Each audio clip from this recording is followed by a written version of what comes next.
Vayan abriendo sus Biblias a Santiago capítulo 1.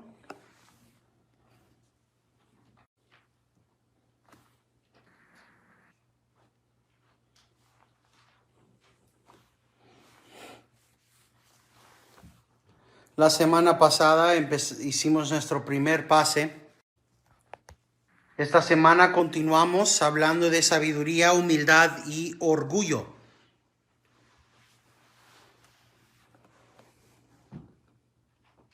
Vamos a leer en corto rato el versículo 5 al versículo 11. Tenemos que tener en mente que estos versículos están escritos a creyentes, a cristianos que están teniendo problemas y dificultades. Y Santiago está diciéndoles este mandamiento: tomen por gozo, hermanos míos, el que os halléis en diversas pruebas. ¿Por qué? Porque estas pruebas nos demuestran que el Señor está probando. Hay un propósito a los problemas que tenemos, a las tribulaciones que vienen en nuestra vida. Y no sé si ustedes lo notaron, pero en esas semanas pasó todo un mundo de cosas.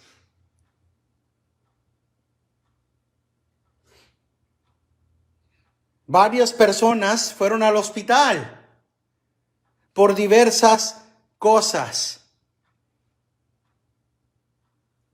Yo no sé si ustedes tuvieron el pensamiento que yo, pero yo sí me paré a pensar: Señor, me estás haciendo vivir en parte lo que estamos estudiando los domingos. Tenemos que entender, el Señor no nos ha prometido y nosotros no podemos prometer a nadie que al llegar a ser cristianos van a tener una vida color de rosa, o que todo va a salir bien. Y esto es importante porque mucha gente de este mundo es exactamente lo que están proclamando. ¿Quieres ser rico? Ven a ser cristiano. ¿Quieres tener salud? Ven a ser cristiano. ¿Quieres tener mujer o hombre? ¿Quieres tener esposo o esposa? Ven y hazte cristiano. Uno de los dichitos que no me gustan, que están comunes en el evangelio americano, es: trata a Cristo. Como si fuera una suscripción de Netflix de 30 días que puedes cancelar cuando no te guste. No tratamos a Cristo como si fuera común y corriente. El Señor mismo nos dice: en esta vida tendrán tribulaciones, en esta vida tendrán problemas, pero para nosotros son una oportunidad de crecer en nuestra fe, de ejercitar nuestra fe. Y Santiago, de hecho, dice que nuestra respuesta a estos problemas, a estas diversas pruebas que vienen, es el ir a Cristo, no huir de Cristo. Y dice, y ahora sí, si quieren, lean conmigo del versículo 5 al versículo 11 de Santiago. Dice: pero si alguno de vosotros se ve falto de sabiduría, que le pida a Dios, el cual da a todos abundantemente sin reproche, y le será dada. Pero que pida con fe, sin dudar, porque el que duda es semejante a la ola del mar, impulsada por el viento y echada de una parte a otra. No piense pues ese hombre que recibirá cosa alguna del Señor, siendo hombre de doble ánimo, inestable en todos sus caminos. Pero que el hermano de conducción humilde se gloríe en su alta posición, y el rico en su humillación, pues él pasará como la flor de la hierba. Porque el sol sale con calor abrasador y seca la hierba, y su flor se cae, y la hermosura de su apariencia perece. Así también se marchitará el rico en medio de sus empresas. Vamos a nuestro Señor en oración. Señor, te damos gracias por tu palabra. Gracias porque no nos dejas solos. Nunca nos abandonas porque eres grande y poderoso, grande en amor y en misericordia. Señor, hemos abierto tu palabra y hemos leído tu palabra. Te pedimos sabiduría para entender esa palabra y fe, Señor, para pedirte sin dudar. También, Señor, te imploramos que nos des ojos para ver y oídos para oír, una mente que entienda y un corazón que guarde y atesore tu palabra. Te pedimos esto en el nombre de Cristo, nuestro Redentor. Amén.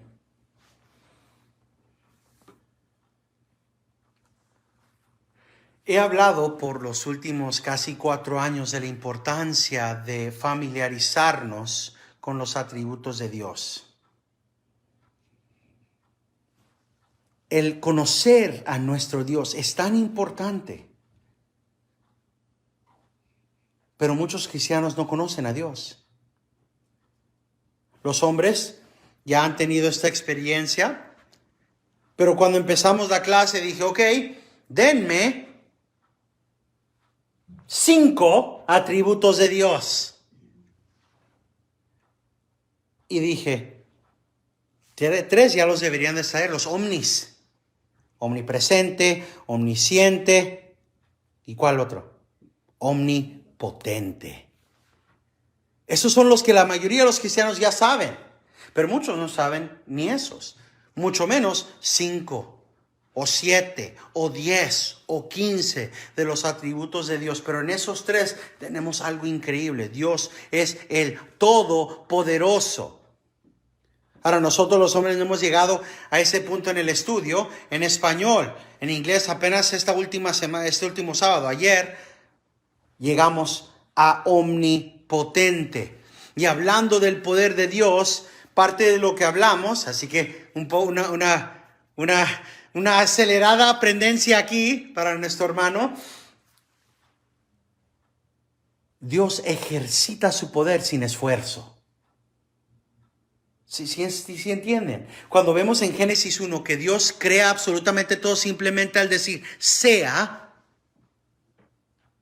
demuestra el nivel del poder de Dios, ¿correcto?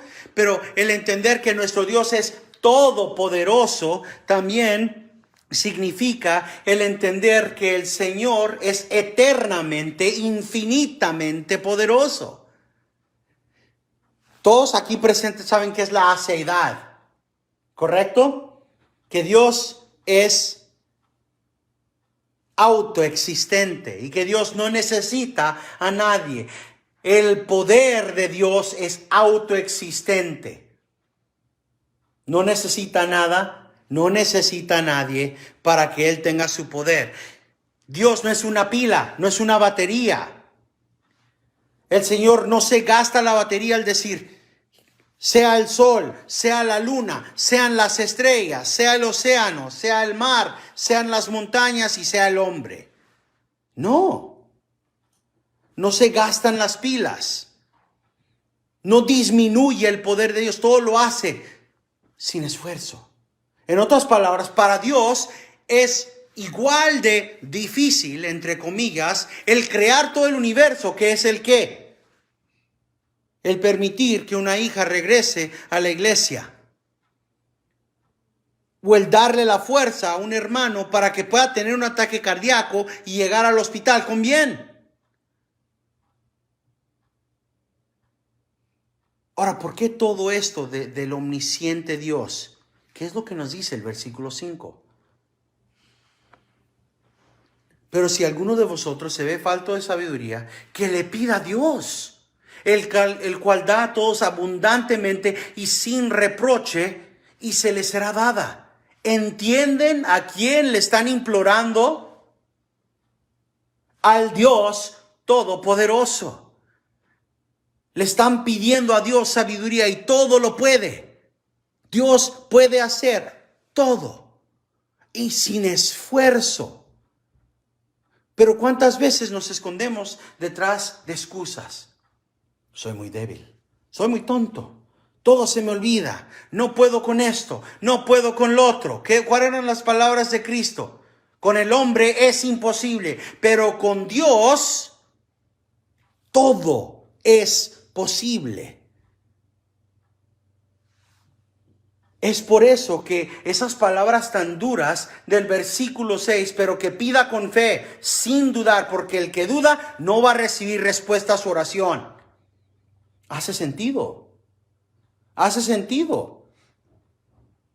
Si conocen a Dios y Dios es todopoderoso, podemos pedirle a Dios sin duda. Pero también tenemos que entender que la inmadurez cristiana trae duda. No hay ninguno de nosotros aquí presente, ningún cristiano que llegando primero a ser bebé cristiano no ore sin dudar. Cada uno de nosotros dudaba hace años cuando le pedíamos algo al Señor. Y por eso nada más íbamos al Señor para cosas o muy grandes o muy pequeñas. Pero si vemos, por ejemplo, en mi cuadernito aquí de testimonios y de peticiones, verán una y otra vez que el Señor ha dado respuesta, ha respondido a nuestras oraciones. ¿Por qué lo hace?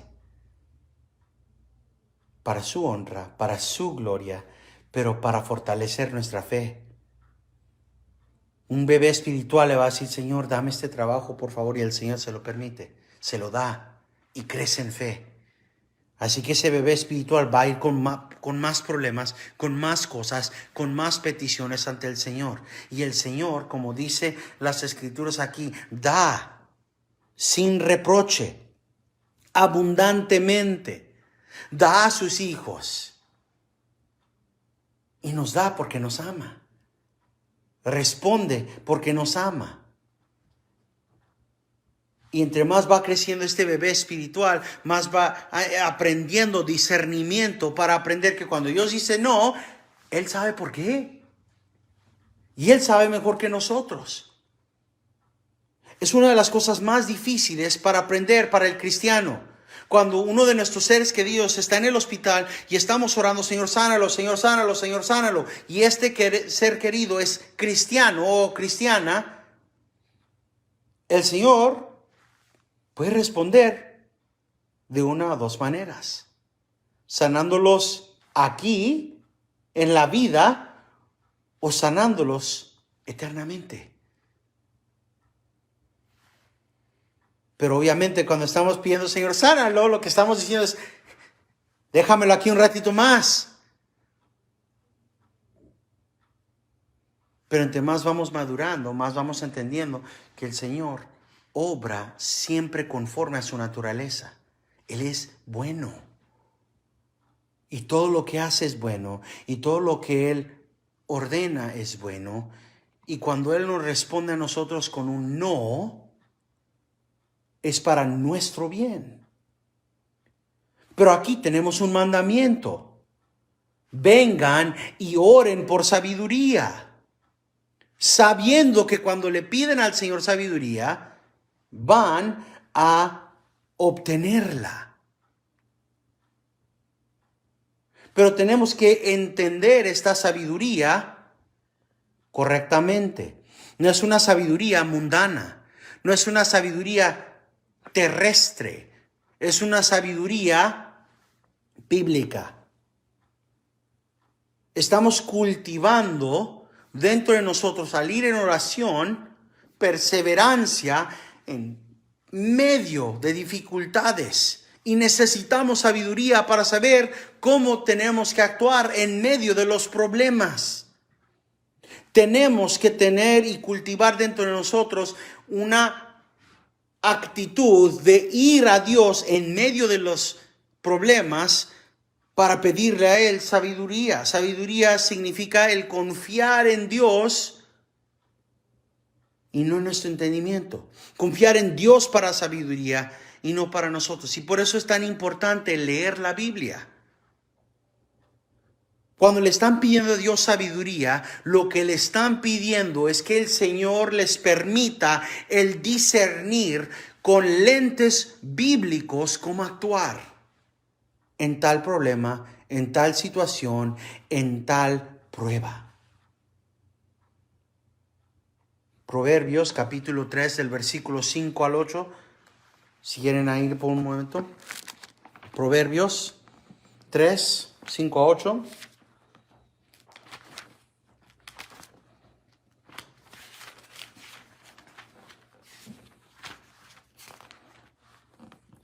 Dice, confía en el Señor con todo tu corazón y no te apoyes en tu propio entendimiento. Reconócele en tus caminos y Él enderezará tus sendas. No seas sabio a tus propios ojos. Teme al Señor y apártate del mal. Será medicina para tu cuerpo y refrigerio para tus huesos.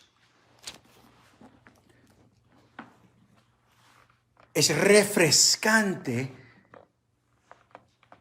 el ir al Señor. ¿Han entendido esto de la oración en sus vidas? Esta verdad, que no estamos yendo al Señor en oración para cambiar la mente de Dios.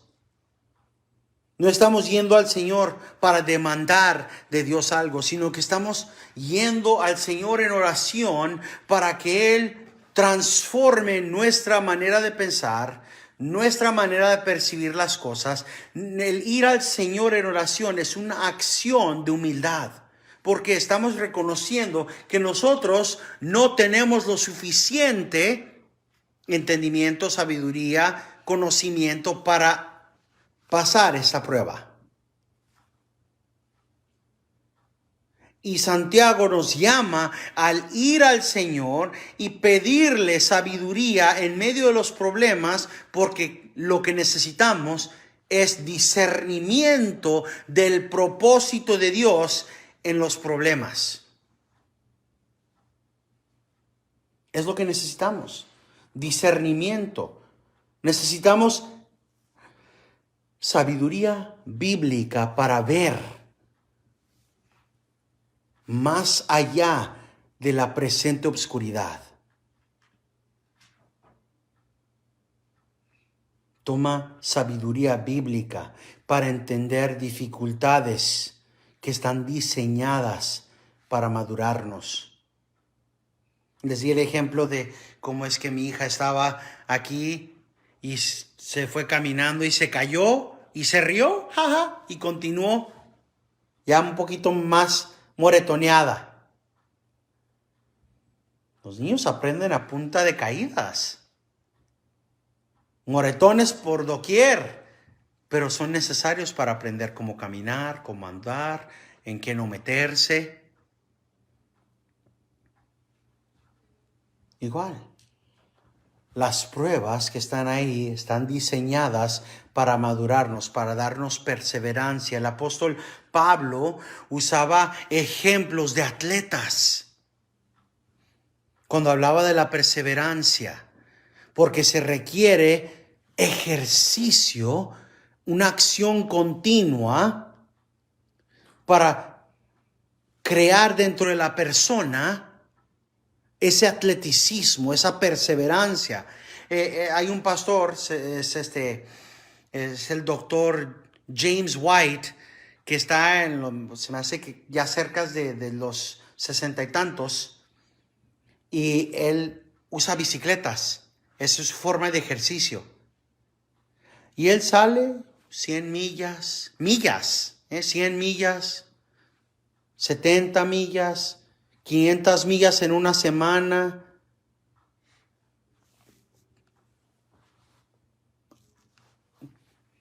Yo tal vez 15. Pero empezamos con poco. El hermano Aarón puede ir 20, 30 millas, andar en la bicicleta 2 horas fácil, sin cesar. 3 horas, 4 horas al día. No empezó así. Cuando habló conmigo, cuando me prestó su bicicleta el último año antes de que me lastimara la espalda otra vez, me dijo, no te sorprendas si nada más puedes 3, 4 millas en el día. Yo empecé ahí. Igual todos empezamos, nada más pudiendo lidiar, tratar, salir victoriosos con problemas pequeños al comienzo. Y a veces pasan tan sencillamente que se nos olvidan las cosas. Cuando hablamos con un bebé espiritual que está teniendo problemas con majadería, eso ya lo pasé hace X años. Se nos olvida que en algún punto en nuestra vida cristiana, esa era una prueba grande. Eso era algo difícil. Eso era algo duro antes de que maduráramos y eso era algo del pasado. Pero ¿qué es lo que se toma? Sabiduría para saber cómo es que el Señor quiere que respondamos a tales problemas. Se necesita sabiduría para saber cómo perseverar fielmente, con el entendimiento de que van a venir más pruebas, van a venir más dificultades, van a venir más problemas en nuestra vida, y el gozarnos sabiendo eso en lugar de renegar. Todos hemos vivido varios años, ya sabemos que problemas en la vida son algo que van a seguir sucediendo. Sea una llanta o vehículo, problemas en la casa.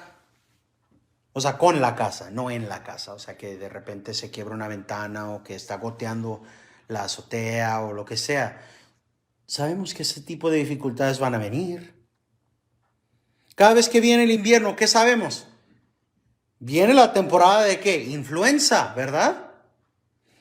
Es algo que ya sabemos en la vida. Pero para el cristiano tenemos que entender que vienen pruebas, y estas pruebas vienen de Dios con un propósito, el fortalecernos. Cada una de ellas nos ayuda a poder tratar con más, a poder hacer más y a poder ayudar a más. Tenemos que obtener sabiduría pidiéndole al Señor. Y al pedirle al Señor sabiduría, es una acción de adoración a Dios, porque le decimos: Señor, yo necesito tu sabiduría, tu guianza bíblica, para poder salir victorioso en medio de estos problemas. Estamos reconociendo: yo no tengo esta sabiduría. Crecemos en sabiduría cuando llenamos nuestra mente con la palabra de Dios y cuando vivimos en dependencia de Dios a través de oración. Es una cosa de orgullo el decir: yo puedo con esto. No me acuerdo si les alcancé a dar el ejemplo, pero hablé del cambiar llantas, ¿o no? La semana pasada. Parece tan sencillo, ¿verdad? ¿Para qué le pido al Señor ayuda cambiando una llanta hasta que casi se cae el carro sobre uno? Ahora de repente el pedirle al Señor ayuda para cambiar una llanta ya no suena tan extremo. Hay situaciones donde es tan obvio que se necesita orar.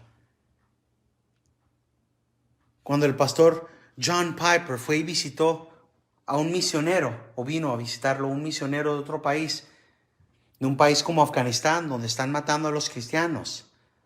El testimonio de este misionero era: yo ya estoy acostumbrado a orar cada día antes de salir de mi casa. ¿Y cómo aprendió a hacer eso? Aprendió porque cada día que él no oraba, algo malo sucedía. Bomba al lado de la calle, pero gracias a Dios no se murieron. O andaban manejando y de repente empezaron a balacearse dos grupos musulmanes. Y aprendió: voy a orar, voy a orar, voy a orar, voy a orar. Cada vez necesito auxilio de Dios para todo en la vida. Decía Martín Lutero: necesito orar mínimo 3 horas antes de poder hacer lo que tengo que hacer en el día. Tenemos que cultivar dentro de nosotros una actitud de ir al Señor en oración, en lo bueno, en lo malo, en cada situación. El Señor es la fuente de todo lo que necesitamos. ¿Se acuerdan del ejemplo que les di de los discípulos cuando estaban en el desierto y el Señor los probó? ¿Cuál era el propósito? Todo lo que necesito para ellos lo obtengo de Dios. Obtenemos sabiduría reconociendo quién es la fuente de esa sabiduría: Dios. La palabra de Dios. Ir a la palabra de Dios y el discernir. Señor, ayúdame a saber cómo aplicar estos versículos en mi vida.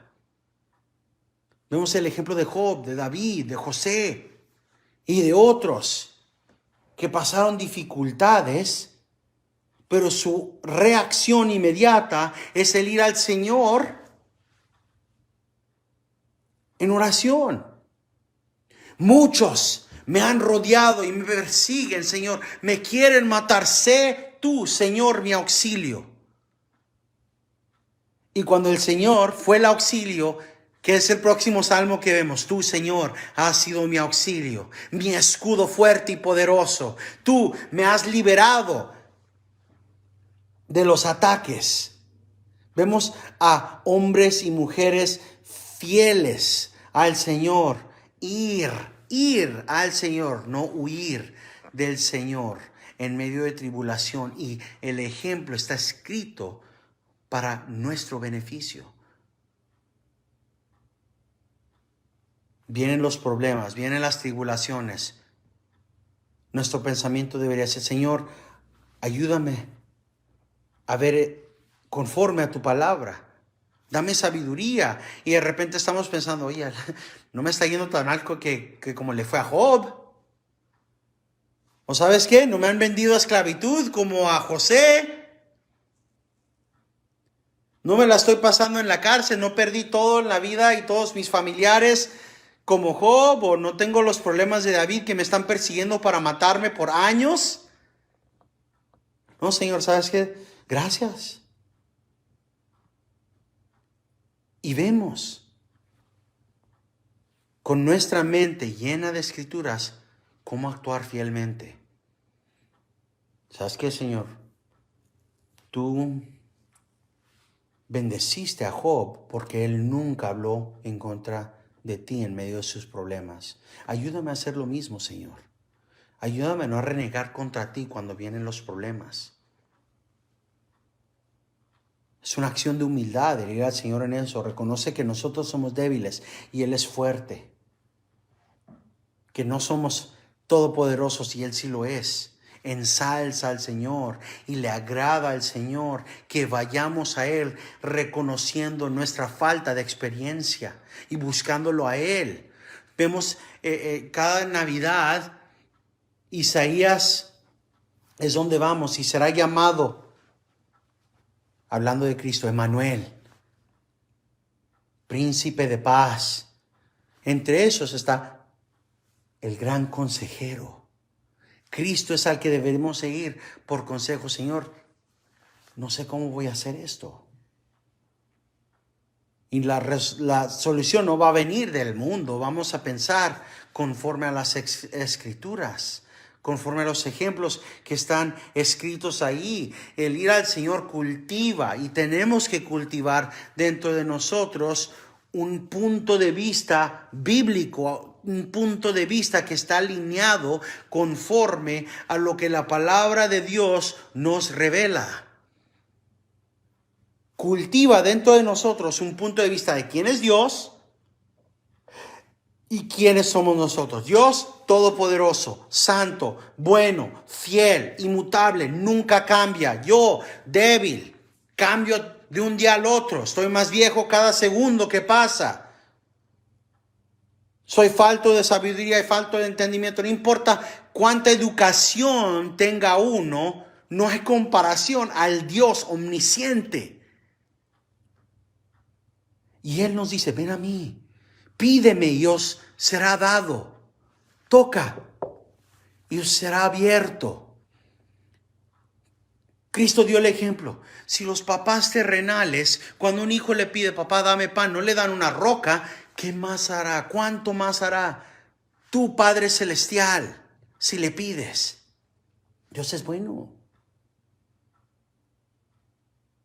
Él es santo y yo soy un pecador. Él es todopoderoso y yo no tengo el poder ni decidir si voy a vivir 10 años más.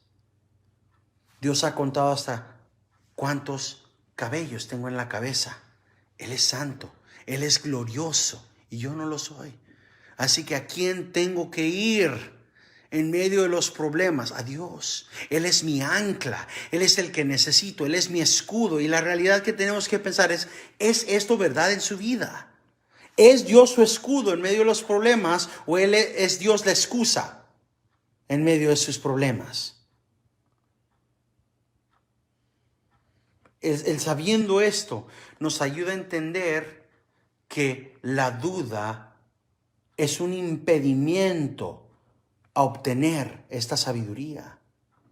Es por eso que dice Santiago: si alguno de vosotros es falto de sabiduría, que le pida a Dios, el cual da a todos abundantemente y sin reproche, y se le será dada. Pero que pida con fe, sin dudar, porque el que duda es semejante a la ola del mar, impulsada por el viento y echada de una parte a otra.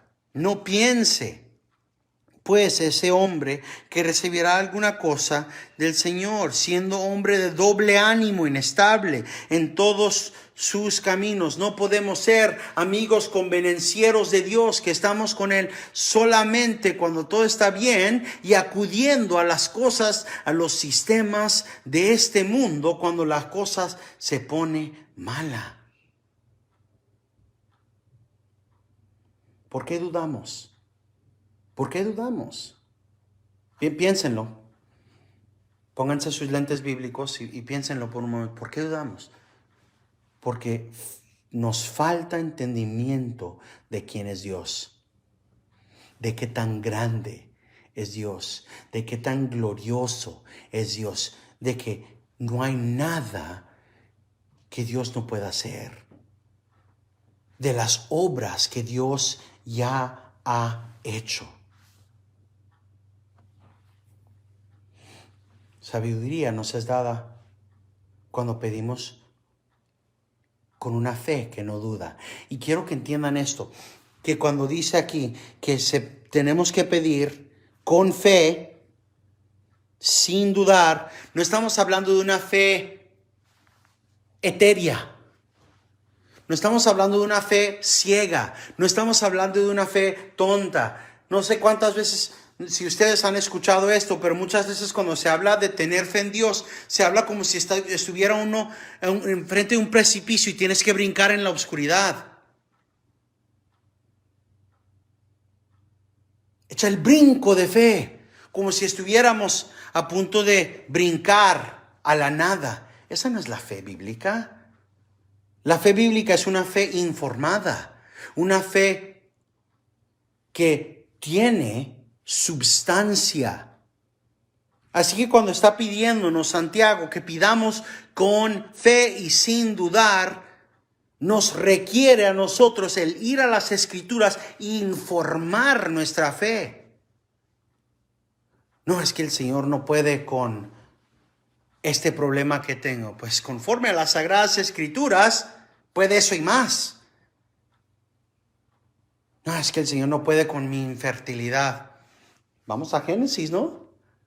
Vamos a Génesis y a ver cuántas mujeres no eran fértiles y el Señor abrió el vientre. Pues ya lo he hecho y el Señor no lo ha hecho. Ok, entonces hay la posibilidad que el Señor tenga un plan diferente para ustedes. ¿Han pensado en adoptar? ¿Y eso de dónde lo sacas? El Señor es bueno y todo lo que hace es bueno. Así que si el Señor cierra el vientre, es bueno. Si el Señor abre el vientre, es bueno. Y eso lo vemos en la Escritura. Las Escrituras informan nuestra fe para que podamos ir al Señor sin dudar. Pero eso solamente sucede si mantenemos nuestros ojos en las Escrituras. Dice que cuando uno duda es como una ola del mar, impulsada por el viento y echada de una parte a la otra. Las Escrituras están llenas de personas que dudaron, pero vamos a hablar de uno, de un hombre que dudó en una manera espectacular y en un momento espectacular. Vamos a hablar de Pedro. Vamos a hablar de Pedro. Era una noche oscura y tenebrosa. Y estaba Pedro y sus amigos sobre una barca. Y de repente ven a Cristo caminando sobre el agua y piensan que es un fantasma. Pero Él dice, no teman, soy yo. Pedro el valiente, Pedro el cabeza dura, Pedro nuestro amado hermano que veremos en la gloria. Dice, Señor, si eres tú, mándame que venga sobre el agua a ti. ¿Qué hace el Señor? Ven. Y luego sucede una de las acciones más increíbles de la fe. Camina Pedro sobre el agua. Ahora, quiero una vez más, tengo mi agua aquí, no era agua plácida. Había una tormenta, estaba el agua moviéndose, era una tormenta, el agua estaba subiendo y moviéndose por doquier. Eso es fe. Toma una fe increíble para ver a Cristo diciendo, ven, camina hacia mí, y subirse y caminar sobre agua que se está moviendo. Porque no nos dice las escrituras que Pedro estaba flotando sobre el agua y sobre las olas. No, él estaba caminando sobre esas mismas olas. Qué increíble imagen de lo que es una fe verdadera ahí, ¿verdad? Cuando él está caminando sobre el agua. Le había mandado el Señor, mándame caminar sobre el agua. Pero ¿qué nos dice Mateo en Mateo 14:30? Que Pedro vio. Ojo, Pedro vio el viento. ¿Quién ve el viento? Y empezó a hundirse. No se puede ver el viento. Así que, ¿qué nos está diciendo Mateo en Mateo 14:30?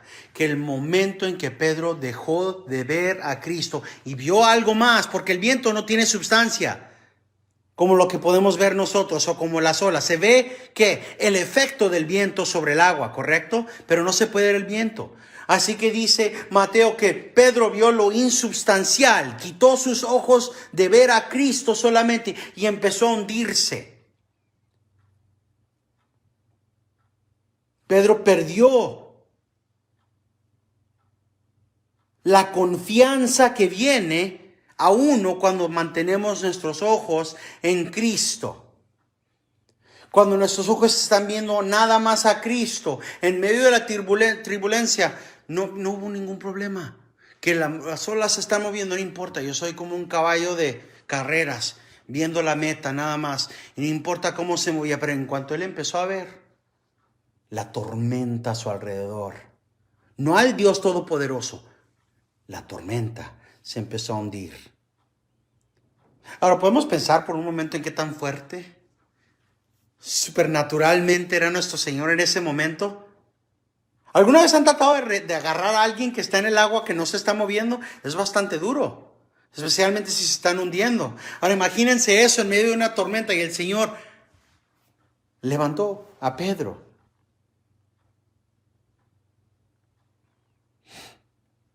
En Lucas capítulo 9, versículos 62, el Señor está hablando de qué es lo que es necesario para seguirle a Él. Dice que ningún hombre que ha puesto la mano a la obra y ve hacia atrás es digno de entrar al reino de los cielos. ¿Por qué? Tenemos una meta. Y es un término agrícola. En esos tiempos no tenían la maquinaria que tenemos nosotros. Así que veían, mira, tengo esa piedra ahí, me voy a subir aquí sobre mi pala. Aquí tengo a mi asno o al animal que tengo y vamos hacia allá. Y tenían que mantener su vista sobre ese punto, cada línea que estaban haciendo en la tierra, para que sus líneas estuvieran derechitas. Y una distracción, ver hacia atrás, ver a cualquier lado. El Señor estaba diciendo, si quieren ser mis discípulos, mantengan sus ojos sobre mí. La vida del cristiano siempre tiene que ser una donde tenemos nuestros ojos espirituales en lo eterno, en el Señor, en Jesucristo. todo el tiempo, en todas las circunstancias. ¿Está bien las cosas? Mis ojos en Cristo. ¿Están malas las cosas? Mis ojos en Cristo. ¿Para qué vamos a ver los problemas en los que estamos y hundirnos como Pedro si el Señor nos tiene caminando sobre las aguas?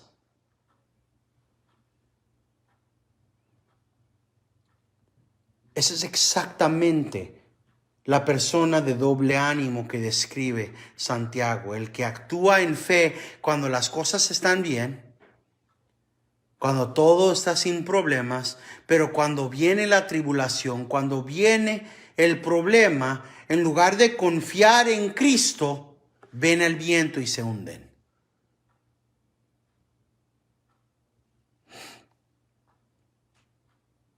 La persona de doble ánimo ve a su propio entendimiento. No, yo no necesito leer la Biblia en medio de este problema. Yo sé cómo voy a resolver esto. Yo puedo con este problema. O sabes que voy a ver qué me dice este psicólogo de este problema. Voy a ver qué dice este programa de cómo puedo resolver esta situación. O sabes que voy al gobierno para resolver esta situación. En lugar de ver a Dios por sabiduría y por seguridad, en lugar de acudir al Señor y decir, Señor, yo no sé cómo voy a hacerlo.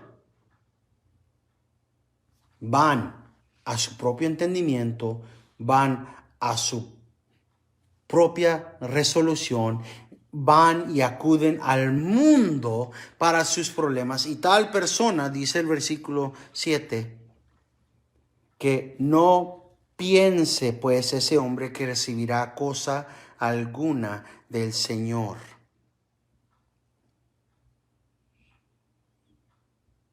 Siendo hombre de doble ánimo, inestable en todos sus caminos. ¿Por qué son inestables? Porque esta es una persona que te dice, sí, confía en Cristo, no hay problema, pero en cuanto vienen los problemas, no tiene nada que ver con Cristo. Todos son cristianos hasta que viene la tribulación. Y después se demuestra quién es verdaderamente cristiano. Eso nos lleva a los versículos 9 al 11. Que cuando primero lo leen se han de pensar, ¿y esto qué tiene que ver con sabiduría? ¿Esto qué tiene que ver con tribulación? Ahora de repente vamos a hablar de ricos y pobres. ¿Qué tiene que ver? Pero el hermano de condición humilde se gloríe en su alta posición y el rico en su humillación, pues él pasará como la flor de la hierba, porque el sol sale con calor abrasador y seca la hierba y su flor se cae y la hermosura de su apariencia perece. Así también se marchita el rico en medio de sus empresas. Santiago va a explicar cómo obtenemos sabiduría, pidiéndole a Dios, orando, con fe. Y de la persona que es de doble ánimo al ejemplo de esa sabiduría en acción. Esa es la conexión. Lo que estamos pidiendo en el versículo 5 se está siendo aplicada en el versículo 9. En la vida del pobre humilde y del rico. ¿Por qué? Porque la sabiduría bíblica recalibra nuestras mentes. Una persona pobre que tiene sabiduría bíblica entiende el mundo y ve el mundo de una manera completamente diferente. Una manera contracultural. La mentalidad cristiana nos ayuda a entender, en este caso, que la persona pobre, o como dice aquí el hermano de la condición humilde, realmente tiene todo. Tiene a Cristo. Por eso dice que el hermano de condición humilde se gloríe en su alta posición. Hemos visto a pobres. Imagínense que la palabra de Dios dice, gloríate. Tú de recursos financieros pocos en tu alta posición. ¿Por qué? Porque tienen a Cristo. Carlos Spurgeon dijo, si pierdo todos mis bienes materiales y todos mis amigos en este mundo, pero tengo a Cristo, lo tengo todo. El pedir sabiduría del Señor nos ayuda a ser más como Job. Que si estamos pobres, tengo a Cristo. Pero también recalibra la mentalidad del rico. Tengo bendiciones ricas, tengo dinero ahorita en este mundo, entonces puedo gloriarme en mi humillación. El rico en su humillación. Parece completamente raro. ¿Cómo se va a gloriar en su enaltamiento el pobre y gloriar en su humillación el rico? No hace ningún sentido a menos que estés pensando conforme a la palabra de Dios. Si eres pobre, pero tienes a Dios, eres rico realmente. Si eres rico financieramente, no es nada a comparación de Cristo. ¿Es o no es Cristo más valioso que el oro, que el plata, que el platino, que el diamante? Entonces el rico entiende eso y entiende que esas riquezas no son nada a comparación de la perla de gran precio. Lo que está diciendo Santiago es rico o pobre. El consejo bíblico, sabiduría bíblica, viene del Señor.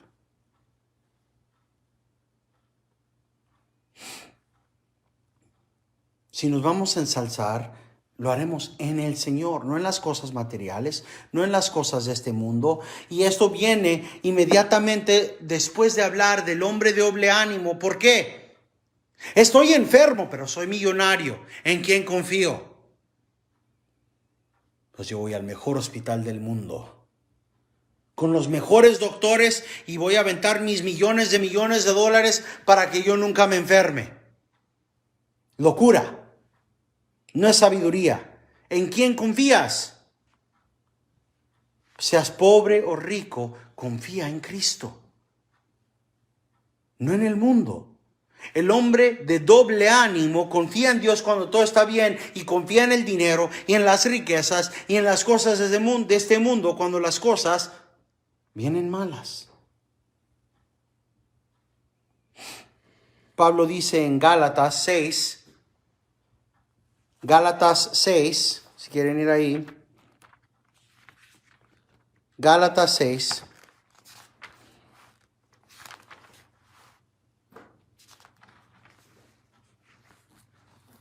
versículo 14. Pero jamás acontezca que yo me glorié, sino en la cruz de nuestro Señor Jesucristo, por el cual el mundo ha sido crucificado para mí y yo para el mundo. Este es un ejemplo de gloriarnos correctamente, bíblicamente. ¿En qué nos gloriamos? En la cruz de nuestro Señor Jesucristo. Para nosotros el mundo y las cosas del mundo y la sabiduría del mundo y las riquezas de este mundo no son absolutamente nada, porque para mí el mundo está crucificado, está muerto para mí. En Jeremías 9, 23 y 24 dice que el hombre sabio no se gloríe en su sabiduría, y que el fuerte no se gloríe en su fuerza, ni el rico gloríe en sus riquezas, pero que se gloríe uno en esto, que entiende y me conoce a mí, el Señor, dice Jehová. No hay que gloriarnos en riquezas, no hay que gloriarnos en pobreza, no hay que gloriarnos en la fuerza que tenemos. No podemos decir, yo estoy joven, así que no tengo ningún problema. No. ¿En qué nos gloriamos? Que conocemos y entendemos a Dios. El cristiano tiene que entender que el conocer a Dios tiene que satisfacernos más que el tesoro de este mundo. Es lo que permite que el pobre pueda ensalzarse en su pobreza. El evangelio nos trae a entender que la pobreza es transformada en riqueza mientras tiene uno a Cristo. nos demuestra cómo ser humildes en todas las cosas. El ser contentos, aún en pobreza, como dijo Pablo a los filipenses. Filipenses 4, versículo 11 a 13. Filipenses 4.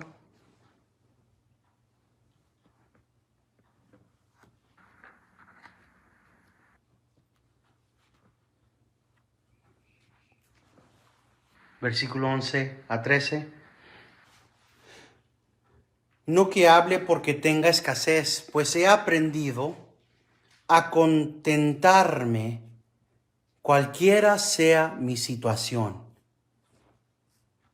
Si vivir en pobreza, y sé vivir en pobreza y sé vivir en prosperidad. En todo y por todo he aprendido el secreto, tanto de estar saciado como de tener hambre, de tener abundancia como de sufrir necesidad.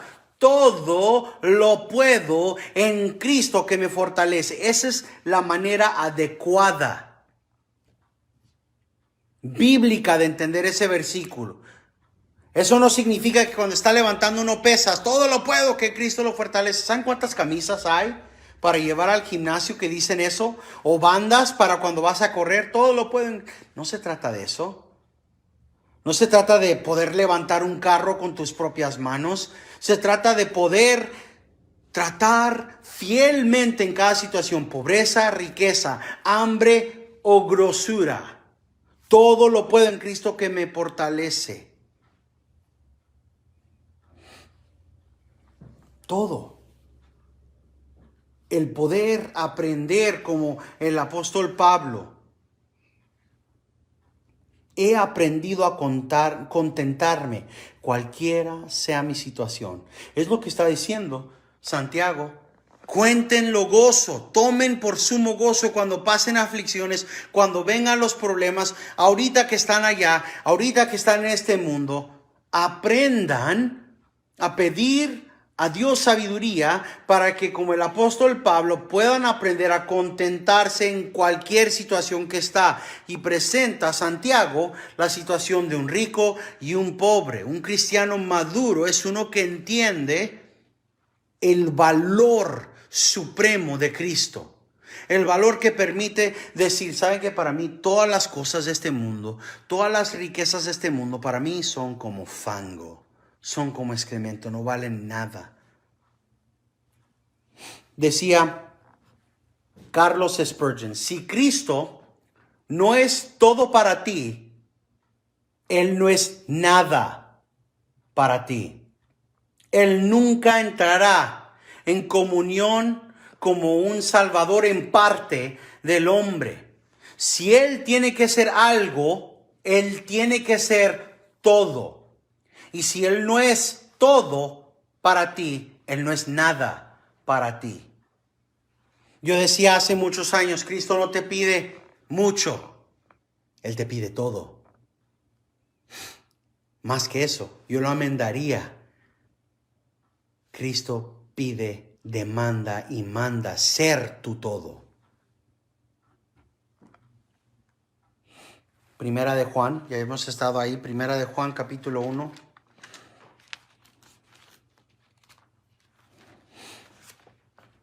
Capítulo 2, versículo 15 a 17. Primera de Juan 2, 15 al 17. No améis al mundo ni las cosas que están en el mundo. Si alguno ama al mundo, el amor del Padre no está en él. Porque todo lo que hay en el mundo, la pasión de la carne, la pasión de los ojos y la arrogancia de la vida, no proviene del Padre, sino del mundo. Y el mundo pasa, y también sus pasiones, pero el que hace la voluntad de Dios permanece para siempre. Y es exactamente lo que dice Santiago. Vean el valor de Cristo, vean el valor de la sabiduría de Dios, vean el valor de la palabra de Dios. Y en pobreza serás rico, y en tus riquezas podrás reconocer que estas riquezas son pobreza a comparación de la riqueza de Dios. Para el rico cristiano hay una responsabilidad de administrar ese tesoro terrenal, porque tenemos a un tesoro más valioso. El cristiano en situación de riqueza tiene que ver esa riqueza a través de los lentes bíblicos de mayordomía. La mayordomía a la que es llamada en la palabra de Dios. Y ver que esas riquezas terrenales son de menos valor, de básicamente nada. Como dijo Pablo, las riquezas de este mundo son excremento a comparación del valor de Cristo. Porque estas cosas, estas riquezas, las cosas temporales pasan. Pónganse a pensar en la historia. Las tumbas de los faraones estaban llenas de tesoro, ¿verdad? Porque ellos pensaban que iban a llevarse esas cosas con ellos. De hecho, hasta las esposas eran enterradas, muertas o no, junto con el faraón. En otras palabras, si el faraón se murió y la esposa todavía estaba viva, ni modo. Al sarcófago y a la tumba, y los enterraban con riquezas y con sofá y con cama y con comida, porque todo eso se supone que se lo iban a llevar en la experiencia del otro mundo. La palabra de Dios dice: encuerado llegué a este mundo y desnudo me iré de este mundo. No hay nada que vamos a llevarnos con nosotros cuando el Señor nos llame. No podemos permitir que seamos engañados por las riquezas de este mundo, porque estas cosas, todo lo terrenal, como la flor, como la hierba, flor de la hierba, pasará. O como lo puso Santiago, porque el sol sale con calor abrasador y seca la hierba de la flor, y su flor cae, y la hermosura de su apariencia perece. Así también se marchitará el rico en medio de sus empresas. No confíes en las riquezas terrenales, van a ser pasajeras, son transitorias. Confía en lo eterno. ¿Qué es lo que están siguiendo en la vida? El cristiano sigue el fruto del Espíritu. El cristiano sigue y pone como meta al Señor. Pónganse a pensar en cuántas personas que ustedes conocen que dicen ser cristianos participan en la lotería. ¿Por qué? Porque anhelan la riqueza mundial, sin pensar que todos esos millones de dólares son los millones de dólares que dieron todos los que querían esa riqueza. ¿Cuál es el fruto de sus vidas? ¿Demuestra su vida un fruto de seguir a Cristo? ¿Demuestra su vida la realidad de que Cristo es más valioso que todo en este mundo? Tengan en mente, eso significa mayordomía bíblica. No significa, no me importa el dinero y lo voy a aventar a donde sea y donde caiga y voy a hacer lo que sea porque no importa el dinero. No, mayordomía. ¿Es Cristo más valioso que en sus riquezas administran las finanzas que el Señor les da adecuadamente? ¿O es el fruto de su vida el corretear sobre el viento? El ir tras las cosas terrenales.